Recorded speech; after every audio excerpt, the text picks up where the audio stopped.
ಇತ್ತೀಚೆಗೆ ಮಲಬದ್ಧತೆ ಹೆಚ್ಚಿನ ಜನರಲ್ಲಿ ಕಾಡುವ ಬಹುದೊಡ್ಡ ಸಮಸ್ಯೆ ಆಗಿಬಿಟ್ಟಿದೆ. ಹೌದು, ಇದು ವಾತಾವರಣ ಹಾಗೂ ಆಹಾರ ಪದ್ಧತಿಯಿಂದ ಹೆಚ್ಚಾಗಿ ಕಾಣುತ್ತದೆ.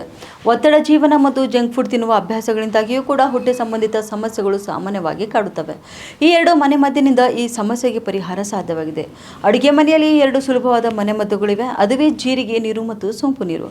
ಇನ್ನು ಈ ಕುರಿತಾದ ಸಂಪೂರ್ಣ ಮಾಹಿತಿ ತಿಳಿಯೋಣ ಬನ್ನಿ. ಇನ್ನು ಮೊದಲನೇದಾಗಿ ನೋಡಬೇಕಾದ್ರೆ ಜೀರಿಗೆ ನೀರು ಹೊಟ್ಟೆಗೆ ಒಂದು ವರದಾನವಾಗಿದೆ. ಹೌದು, ಇದರ ನೀರನ್ನು ಕುಡಿಯುವುದರಿಂದ ಹೊಟ್ಟೆಯ ಅನಿಲ, ಎದೆಯುರಿ ಮತ್ತು ಮಲಬದ್ಧತೆ ಮುಂತಾದ ಸಮಸ್ಯೆಗಳಿಂದ ಪರಿಹಾರ ಸಿಗುತ್ತದೆ.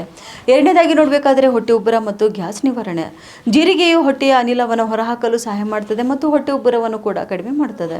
ಮೂರನೇದಾಗಿ ನೋಡಬೇಕಾದ್ರೆ ಆಮ್ಲತೆ ನಿವಾರಣೆ. ಹೌದು, ಜೀರಿಗೆ ನೈಸರ್ಗಿಕ ಆಮ್ಲ ವಿರೋಧಿಯಾಗಿ ಕಾರ್ಯನಿರ್ವಹಿಸುತ್ತದೆ.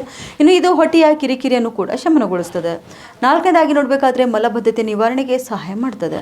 ಹೌದು, ಇದು ಈ ಫೈಬರ್ ಅನ್ನು ಹೊಂದಿದ್ದು ಇದು ಕರುಳಿನ ಚಲನೆಯನ್ನು ಸುಲಭಗೊಳಿಸುತ್ತದೆ ಹಾಗೂ ಹೊಟ್ಟೆಯನ್ನು ಕೂಡ ಸ್ವಚ್ಛವಾಗಿರಿಸುತ್ತದೆ.